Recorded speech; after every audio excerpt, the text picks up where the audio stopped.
So I'm going to talk a little bit about the newer Z2N flash for Nikon cameras. I have it attached to a Z50 at the moment. This is, to put it bluntly, a fantastic flash. I've used it a little bit, got a chance to play around with it, see what its capabilities are, and it is extremely capable.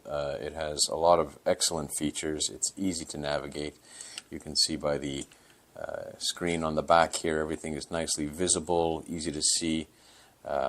You can cycle through it very simply just by pressing the mode button if you choose to shoot on TTL mode, which is obviously a popular flash mode to use. Let the flash decide what to do, and you can adjust it by, a third of a stop by a simple turn like this. Every single little click of the turn will adjust it by a third of a stop, so you could dial in the automatic TTL mode more precisely with what it is that you're seeing on the back of your camera as a result when you're taking shots, to sort of make sure that everything's coming in as you would want it to be to get the proper exposure.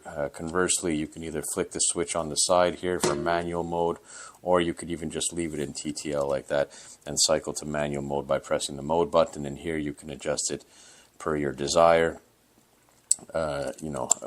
Adjusting the flash intensity, and it really works beautifully. Now, I particularly am a fan of this type of circular design for speedlights because they have a tendency to throw light more universally in every direction. So with the lights that are rectangular at the top, obviously they can be a little bit more directional in a sense, and sometimes that's advantageous, but in general I tend to prefer this design. And you can see that this comes with a diffuser, which is magnetic, easy to attach and detach and reattach like so.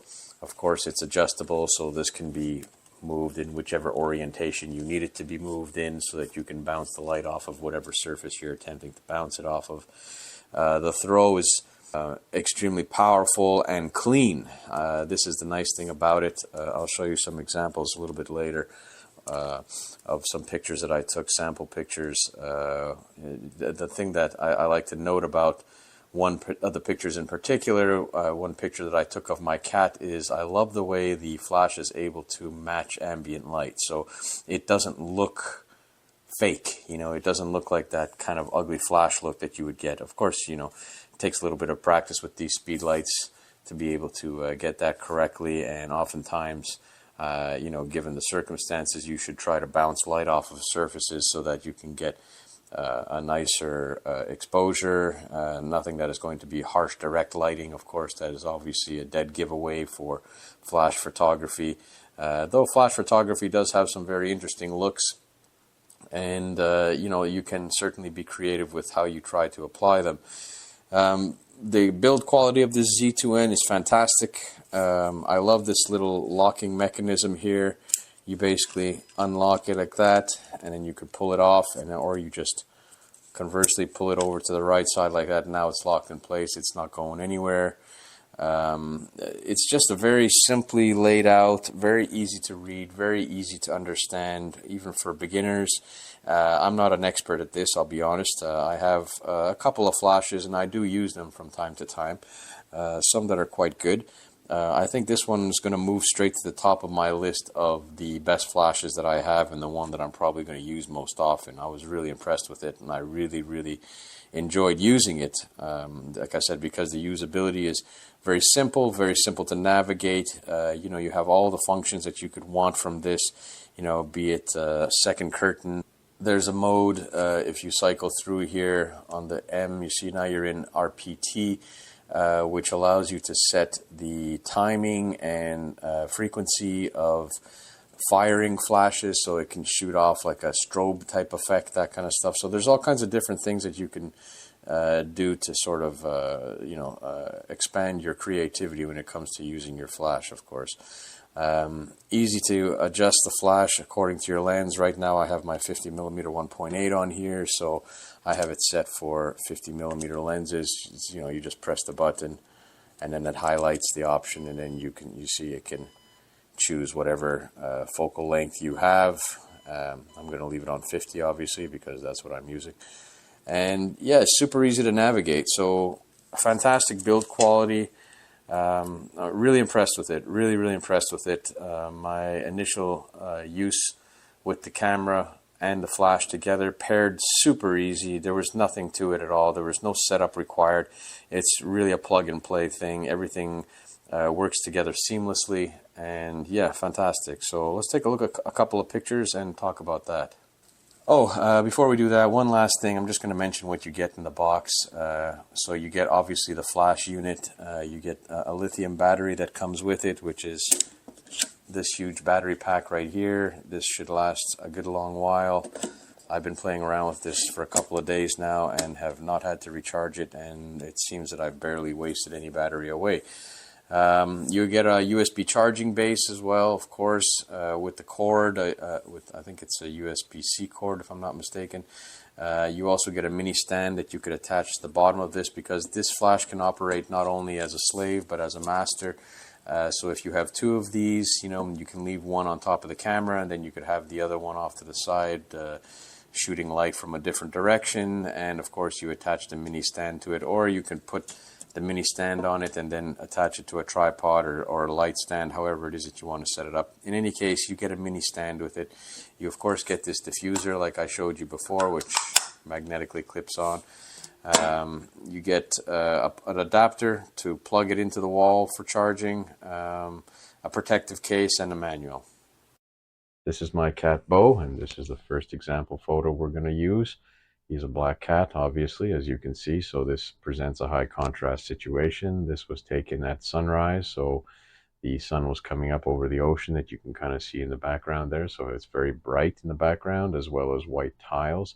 So I used the flash or the sync light, and I bounced the light off of the white walls that were around us to try and give an even exposure to Bo in the picture, and we could see that it came out beautifully. Now in this situation, obviously without the flash, if I was exposing for just the background, of course, he would have been completely dark. I mean, there might have been a silhouette, you might have seen his eyes, and that's about it. But obviously you can see with the flash, that gives us the benefit of seeing finer detail in his face, you know, so we could see his fur, we can see his whiskers, we can see his nose and other features and that kind of stuff. And it's a beautiful even exposure. And the thing that I was mentioning before about this newer this newer Speedlight, is that it's got a very clean quality of light. I don't know if this is applicable to speed lights, but with video lights, they refer to it as the CRI, color reproduction, I guess. And I could say that from my particular experience with it, the color reproduction is flawless. I mean, it's really clean. It sort of matches the ambient light, you know what I mean? So in a situation like this, it looks very clean. And obviously this is a sunrise situation, so you might say to yourself, well, the light is a little bit more orange in these circumstances. Well, that's where I guess you can start using things like gels to try and match that a little bit. But you know, because we're in the shade, being on my balcony, I found that it looked beautiful even without any types of gels or manipulation like that. This second picture was taken at around 6 a.m. The light, as you can see, is first light. The sun hadn't risen yet, and it is just below the horizon. So you're starting to get that first light. Now, you can see, obviously, the palm tree that's in this picture is completely illuminated. I left the Speedlight on TTL. I let the camera and Speedlight choose what the exposure was going to be, and this was the automatic exposure that it chose. Now you can see how well the entire tree is illuminated and how much of the sand it even gets as far as like distance. And just to put in perspective, I was standing about at least 30 to 35 feet away from this particular tree, if not more, maybe closer to 40, 45 feet, something like that. So that is a super powerful speed light. It did an excellent job, and you can see the entire tree is illuminated. And the reason I point that out is because that also speaks to the shape of the speed light itself, having that circular pattern at the top. So it gives us nice throw of light so that it gets in every direction and acts as a great fill, you know. So you could see it's, in my opinion, obviously overexposed. It's kind of an interesting picture, I guess, to some degree, but later on you'll see right now in this situation right here, I mean, you could uh, you know, choose for yourself subjectively which one you think looks better. But basically, I threw it into manual mode after that, and I started dialing back the intensity of the speed light so that I can get it to a level where I thought it was nicely illuminating the tree without making it too distracting and too contrasting to what's going on in the background. So this is probably how I would expose it. Well, it's not probably, it is how I exposed it for what I think is a more pleasant look. But this isn't obviously a great scenario as to where you might use this speedlight. Having the contrast and perhaps having the entire palm tree in the shadows is a nice effect as well. But this is just to demonstrate the capacity of the speedlight. Imagine you had your girlfriend or your wife or your significant other in front of the camera, and you wanted to have them illuminated while at the same time preserving the highlights in the background of the sky. Well, this is how you'd be able to achieve that in a really beautiful and natural way. Later, as I continued my bike ride searching for subject matter to try and shoot in a high contrast situation, I found this beautiful cluster of flowers and decided to try and expose the flowers nicely while preserving, of course, the sunrise that had just come up above the horizon. And in my opinion, it's really, really beautiful. Now, obviously, this is a situation where I think gels would be very advantageous. If I had an orange gel in this circumstance, I could have matched the light better. I didn't have one with me. So, it is what it is. But at the same time, you could see how beautifully the flash exposes the flower to a degree. And obviously, I dialed this one in manually. I didn't leave this one on TTL. I tried one on TTL, and obviously, it completely overexposed the flower. It didn't have a nice sort of cohesiveness to the image. So I dialed it back on the manual mode.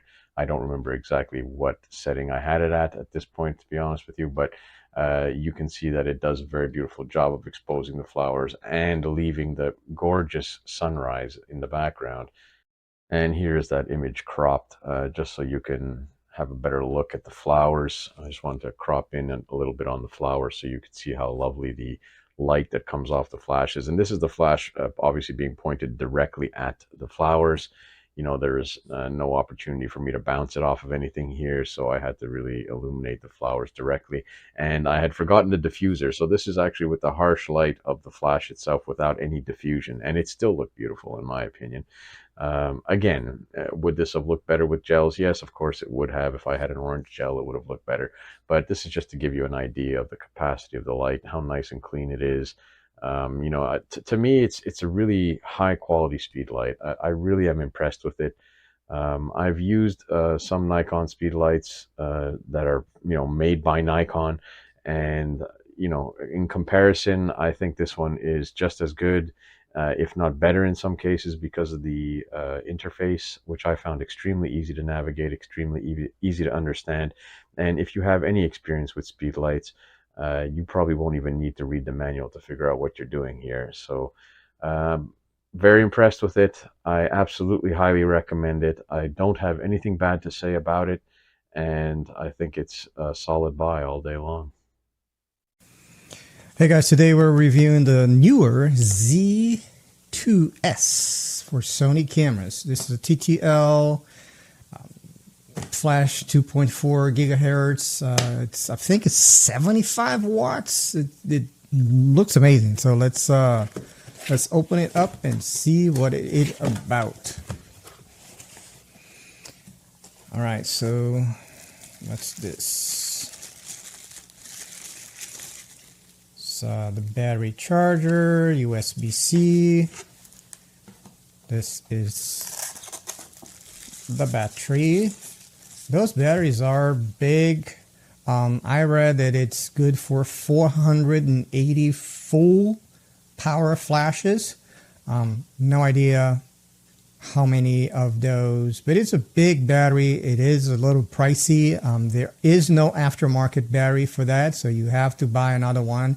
I am planning on buying another one just to keep it around. You don't want to run out of juice on your flash. So this is an AC adapter for your powering device. Here is the flash. What do we have here? This is probably a small diffuser. Okay. This is a stand. A bunch of manuals. and an USB-C for you to charge your battery, and that's it. All right. Okay. Here is the flash. It's big. It's really big. And it's all plasticky, which is fine. Most flashes are plasticky, so it's about 8 inches tall by about 3 inches wide. It's a big flash, but I mean 75 watts, it needs to be big. There is no battery door. You basically just put in the battery and that's it. I find this convenient. I don't like those battery doors, so if you want to release the battery, there you have it. All right, and TTL or manual. I always shoot manual. Okay, how do you turn this thing on? Okay, so to turn on your flash, you press the little button here on the center. There you go. You can use this wheel here to configure, and it should be manual. Why is it TTL? There you go. The intensity, so 1/220, and I think it's actually, yeah, so this is the lower possible intensity of the flash, and you can go all the way to the maximum intensity of the flash, which is 1. And at maximum intensity, it does take a while for it to recharge. Oh, wow. Okay. It takes almost a second, but that's maximum intensity. Nobody should be taking pictures at maximum intensity. I mean, every situation is different, but let's see at 128, which is something that most people are going to be using. There you go. So it's almost instantaneous at 128. So, and it probably will take a lot more than the 480 flashes at 128. This here, I find it very interesting. Let me remove this plastic here.